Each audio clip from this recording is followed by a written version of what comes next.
सर्वांना हरिओम. आज आपण मनाचे श्लोकमधील श्लोक क्रमांक 188चा अभ्यास करणार आहोत. हा श्लोक क्रमांक 188 असा आहे.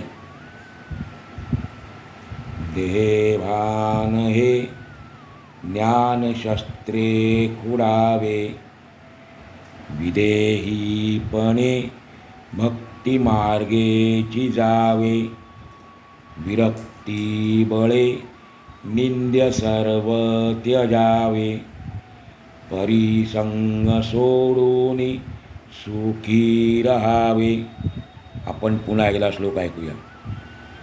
देहे भान हे ज्ञानशस्त्रे खुडावे, विदेहीपणे भक्तिमार्गेची जावे, विरक्ती बळे निंद्य सर्वे त्यजावे, परिसंग सोडून सुखी रहावे. काही शब्दांचे अर्थ पाहूया. देहभान. देहभानचा अर्थ आहे देहाची आसक्ती, शरीराचे प्रेम. पुढे शब्द आहे ज्ञानशस्त्र म्हणजे असंग शस्त्र. असंग शस्त्र.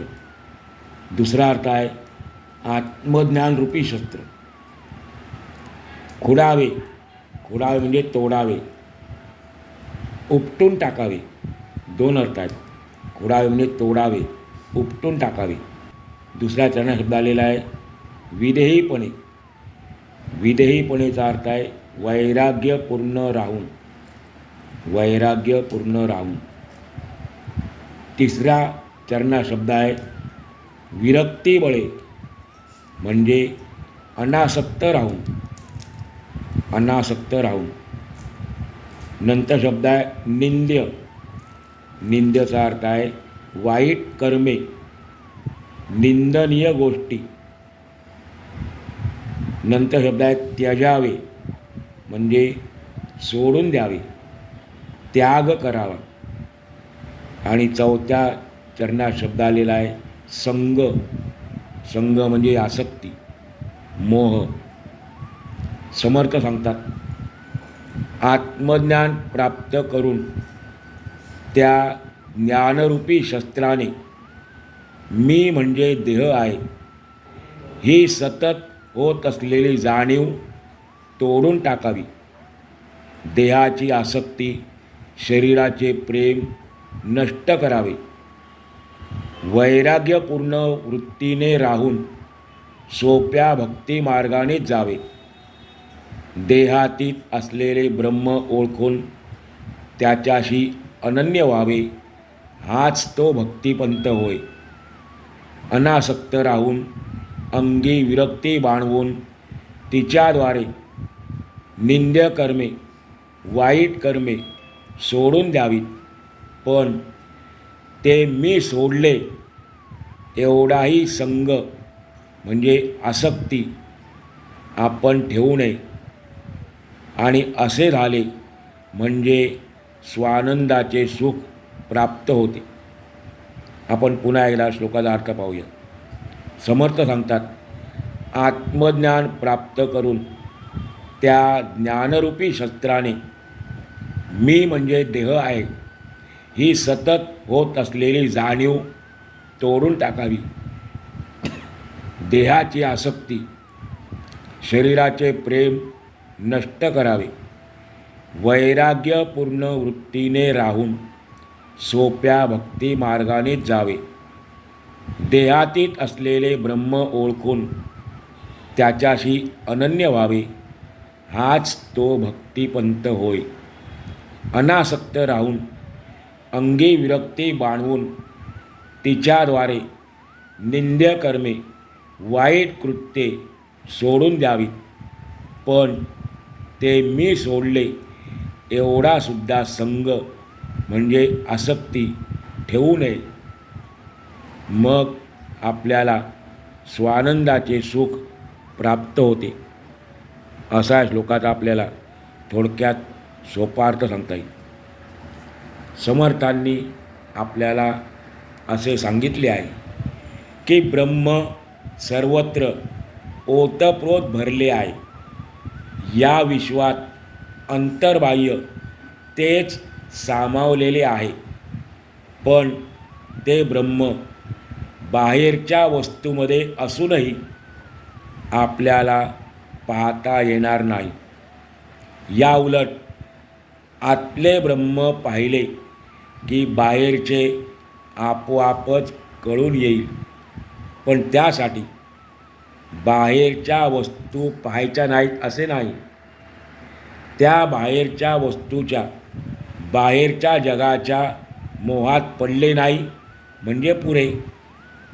आता गंमत अशी आहे की बाहेरच्या मोहात तर पडायचे नाहीच, पण आतल्या मोहातसुद्धा अडकायचे नाही. आपले शरीर हे आपल्याच आतल्या वस्तूचे बाह्यरूप आहे. आपले शरीर काय आहे? आपल्याच आतल्या वस्तूचे बाह्यरूप आहे. या देहाच्या सुद्धा मोहात पडायचे नाही.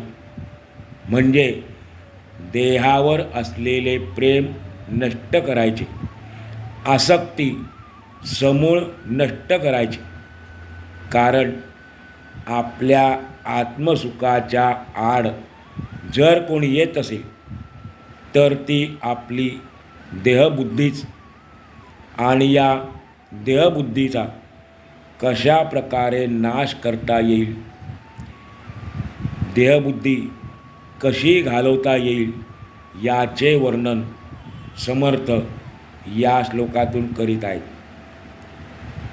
ही देहबुद्धी म्हणजे मी म्हणजे देहच आहे, ही मनुष्याची स्वाभाविक जाणीव आहे. प्रत्येकाला मी म्हणजे देह असंच वाटतं, कारण ही त्याची स्वाभाविक जाणीव आहे. अशी जाणीव आपल्याला कोणीही करून दिली नाही तरीसुद्धा आपण मी म्हणजे हा देहच आहे या जाणीवेशी, या भावनेशी इतके चिकटून गेले आहोत की मरेपर्यंत, किंबहुना मेल्यानंतरसुद्धा ती जाणीव काही केल्या सुटत नाही. घरातील उंदीर पकडण्यासाठी पूर्वी पिंजरे मिळायचे. त्यात भाजलेले खोबरे लटकवून दिले की त्या वासाने उंदीर यायचा आणि सापळ्यात अडकायचा. पण आता एक विशिष्ट प्रकारचा चिकट पुठ्ठा मिळतो. त्यावर जर एखादा उंदीर चिकटला आणि तो काढायचा म्हटला तर तो पुठ्ठ्याशी एवढा चिकटलेला असतो की त्याचा जीव जातो. पण तो चिकट पुठ्ठा काही केला सोडत नाही. आपलीसुद्धा अवस्था तशीच आहे. आपण सतत देहबुद्धीला चिकटलेली असल्याने आपण नित्य देहभानावर असतो. देहभान म्हणजे या शरीराच्या आधाराने केवळ सुखच मिळवण्याची अपेक्षा, याला म्हणतात देहभान. या शरीराला जरा जरी दुःख झाले तरी आपण दुःखी होतो आणि देहाचे दुःख घालवण्यासाठी आपण वारंवार धडपडत असतो. आपल्याला झालेले दुःख घालवण्यासाठी आपण वारंवार धडपडत असतो. कारण कोणालाही दुःख नको आहे, सर्वांनाच सुख पाहिजे. आणि मग आपण एखाद्या ज्योतिषाकडे जातो, एखाद्या महापुरुषाकडे जातो आणि त्यांना सुखप्राप्तीचा उपाय विचारतो. पण काहीही करून या त्या उपायाने आपण या देहाच्या आधारानेच सुख उपभोगण्याचा मार्ग शोधत असतो. दुसरी गोष्ट अशी की आपल्याला प्रत्येकाला सुखकारक गोष्ट लगेचच चटकन पाहिजे. आजच्या भाषेत इन्स्टंट हवी असते. आज आपल्यात तितिक्षा सहनशक्ती राहिलेली नाही. आपल्याला दुःखही सहन होत नाही आणि सुखही सहन होत नाही, कारण आपली सहनशक्तीच संपलेली आहे. आणखी एक गोष्ट, आपले देहभान नष्ट होत नसल्याने आपण षड्ऋतूंच्या जाळ्यात अडकून पडतो. देहभानामुळेच आपण सतत आळस, निद्रा, काम, क्रोध इत्यादी विकारांमध्ये गुंतून जातो. पण साधू संत सांगतात की ज्या देहभानाच्या आधाराने आपण सुख मिळवण्याचा प्रयत्न करतो, त्याच्या कितीतरी पलीकडे कधीही न संपणारे शाश्वत असे आत्मसुख आहे. या आत्मसुखाच्या प्राप्तीसाठी आपण एकच गोष्ट करायची, आणि ते म्हणजे आपल्याला फक्त देहबुद्धीचा नाश करायचा आहे. आपल्याला देहबुद्धीचा विसर पाडायचा आहे. पण मग हे देहभान लोपवायचे कसे, कसे बरे नष्ट करायचे?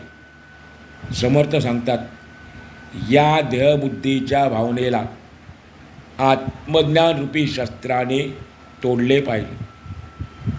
देहबुद्धी हे ज्ञानशस्त्रे खोडावे.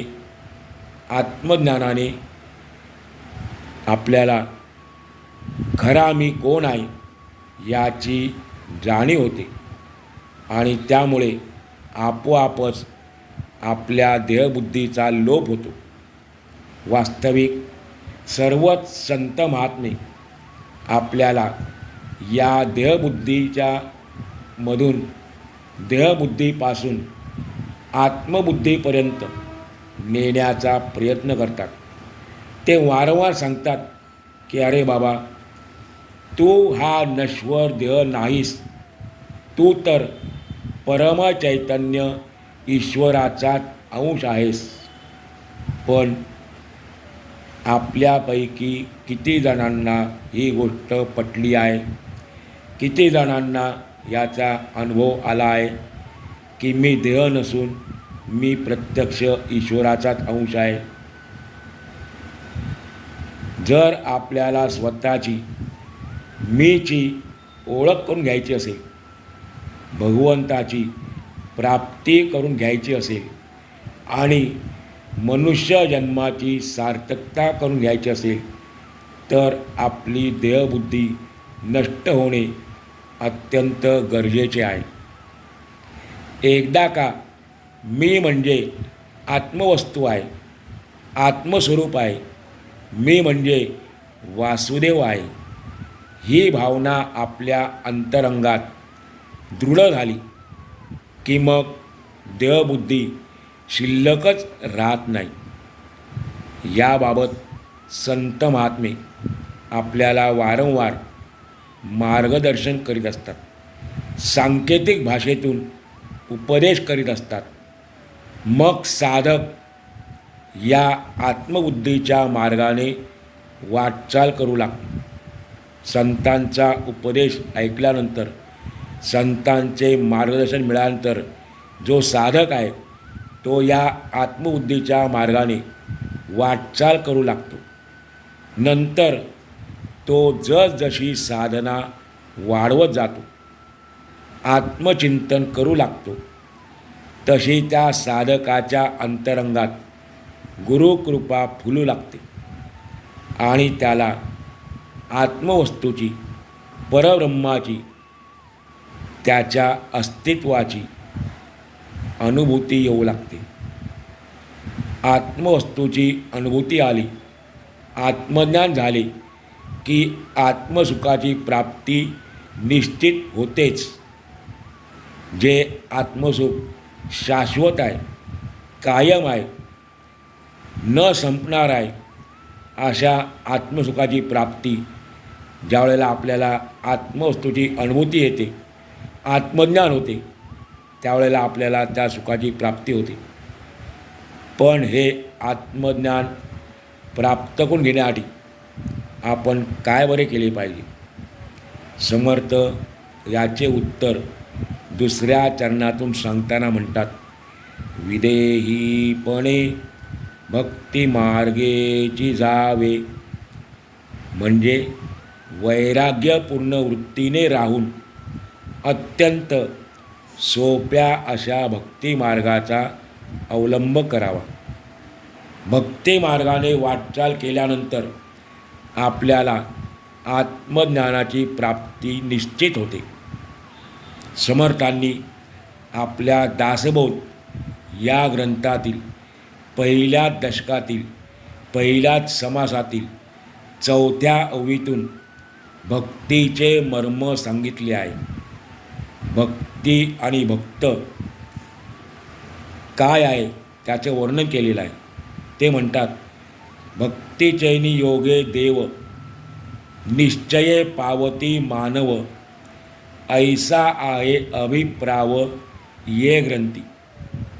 भक्तिचैनी योगे देव निश्चये पावती मानव, ऐसा आहे अभिप्राव ये ग्रंथी, म्हणजे भक्तीच्या मार्गाने जाणाऱ्याला भगवंताची प्राप्ती, ईश्वराचे दर्शन हमखास घडतेच, असा या ग्रंथाचा स्पष्ट अभिप्राय आहे. भक्ती मार्गाने जाणाऱ्याला ईश्वर दर्शनाचा सोपा आणि सुखाचा मार्ग सापडतो. परमार्थ साधना करण्यासाठी कष्टदायक साधनांची जरुरी राहत नाही. त्या साधकाला सायुज्य मुक्तीचे रहस्य सहजपणे हाताला लागते. अर्थात त्याला मुक्ती म्हणजे मोक्ष सुलभ होतो. पण मग भक्ती म्हणजे तरी काय? मंदिरात जाणे, भगवंताची पूजा अर्चा करणे, त्याला नैवेद्य अर्पण करणे, ग्रंथवाचन करणे, प्रवचन करणे, एवढाच भक्तीचा अर्थ आहे काय? यालाच भक्ती म्हणायचं काय? या सर्व गोष्टीत भक्ती आहे, नाही असे नाही, पण ही सर्व भक्तीची साधने आहेत, बाह्य लक्षणे आहेत. नवविधा भक्तीचे हे विविध मार्ग आहेत. भगवंताची पूजा अर्चा करणे, ग्रंथवाचन करणे, श्रवण करणे, ही 9 प्रकारची जी भक्ती आहे, जिला नवविधा भक्ती म्हटलेलं आहे, ही त्याची साधने आहेत, वेगवेगळे मार्ग आहेत. भक्तीचा सोपा अर्थ स्वामीजी आपल्याला दासबोधाच्या आत्मनिवेदन या समासातून करताना सांगतात. भक्त म्हणजे विभक्त नव्हे आणि विभक्त म्हणजे भक्त नव्हे, विचारे विण काहीच नव्हे समाधान. काय म्हणतात? भक्त म्हणजे विभक्त नव्हे आणि विभक्त म्हणजे भक्त नव्हे, विचारे विण काहीच नव्हे समाधान. अर्थात विभक्त म्हणजे वेगळा, विभक्तचा अर्थ आहे वेगळा. जो भगवंतापासून वेगळा नाहीच तो भक्त होय. जो भगवंतापासून वेगळा आहे तो विभक्त होय. जो भक्त आहे तो विभक्त नव्हे आणि जो विभक्त आहे तो भक्त नव्हे. सोप्या शब्दात, जो भगवंतापासून कधीच वेगळा नाही त्याला भक्त म्हणायचं. आणखी पुढे वर्णन केलेलं आहे. देहाच्या कोणत्याही अवस्थेत म्हणजे जागृती, स्वप्नी, सुषुप्ती या अवस्थेमध्ये भगवंताचे विस्मरण न होणे, सतत स्मरण राहणे, याचे नाव भक्ती आहे. भक्तीचा अर्थ समर्थ सांगतात, देहाच्या कोणत्याही अवस्थेमध्ये म्हणजे ज्या 3 अवस्था आहेत देहाच्या, जागृती, स्वप्नी, सुषुप्ती, या 3ही अवस्थांमध्ये भगवंताचे विस्मरण न होणे, सतत स्मरण राहणे म्हणजे भक्ती होय. अशी भक्ती साध्य होण्यासाठी आपण सर्वप्रथम देहबुद्धीचा त्याग करून देहातीत असलेले ब्रह्म ओळखून त्याच्याशी अनन्य झाले पाहिजे. देहबुद्धीचा नाश होण्यासाठी सद्गुरू आपल्याला भगवंताचे नाम देतात. ते भगवंताचे नामच आपल्याला भगवंताचे विस्मरण होऊ देत नाही. भगवंताच्या नामात एवढे सामर्थ्य आहे की आपण जर ते नित्य घेतलं तर ते भगवंताचे नामच आपल्याला भगवंतापासून वेगळे ठेवत नाही, त्याचे विस्मरण होऊ देत नाही. कारण भगवंताचे नामस्मरण हाच भक्तीचा प्राण आहे. सर्व साधू संतांनी अशा पद्धतीनेच भक्ती केलेली आहे. सतत भगवंताचं नामस्मरण केलेलं आहे आणि ते अशा पद्धतीने भगवंतापासून कधी विभक्त राहिले नाही. परंतु आपलं होतं काय, आपण नामस्मरण भगवंताचे स्मरण सोडून भक्तीच्या अन्य मार्गाने जातो. पण ज्याच्या भगवंताचे नामस्मरण हा सहज भाव झाला आहे, ज्या भक्ताचा भगवंताचे सतत नामस्मरण हा अगदी सहज भाव झाला आहे, त्याची देहाची बंधने आपोआप गळून पडतात. म्हणजे देहबुद्धी नष्ट होते, देहभान हरपते. आणि आपल्याला प्रत्येक संतांच्या चरित्रामध्ये ज्यावेळेला त्यांनी अशार्थी भक्ती केली, भगवंताचं नामच केलं, त्यावेळेला ते देहभानावर नव्हते. त्यांची देहबुद्धी नष्ट झालेली होती.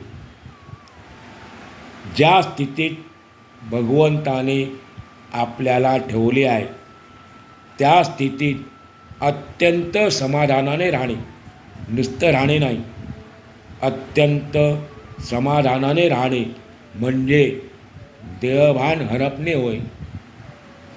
देहाचे खोटे चोचले करण्याचे सोडले, देहाचे खोटे चोचले करण्याचे सोडले की भक्तीचा मार्ग सोपा होतो.